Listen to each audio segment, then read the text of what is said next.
we humans have evolved a much more elaborate system of emotions.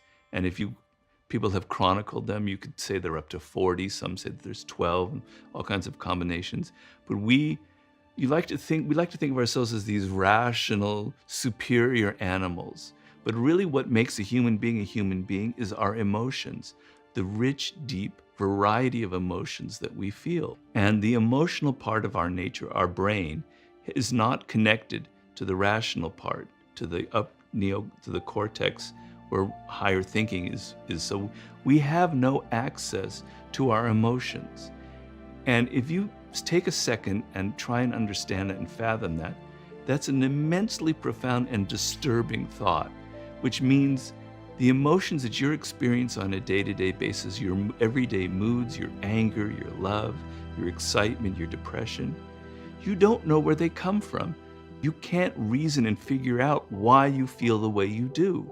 Sometimes it seems kind of obvious, but even in those situations, you don't realize that that anger you feel actually probably stems from some kind of childhood trigger that you're not even aware of. So you don't know who you are. You are a stranger to yourself. So that emotional, reactive nature that any animal has and that we have, I maintain is our lower self. It's our base, the base of who we are. And there's nothing wrong with that. There's no judgment about it. If you didn't feel profound emotions, if we didn't have this rich emotional life, there would never be science. An Einstein would never discover the theory of relativity unless he was so excited and, like, I'm going to get there because he's so persistent. It's an emotion that impels him to make a discovery. So emotions are beautiful. But in order to become what I call to reach a higher self, I describe it as becoming human. We are not born human, we become human.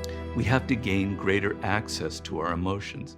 We have to become more conscious of where they're coming from, of what they mean, and gaining some intelligence about yourself, some detachment and distance from yourself will now give you greater parameters of behavior. You can act in more rational ways. You can become more human.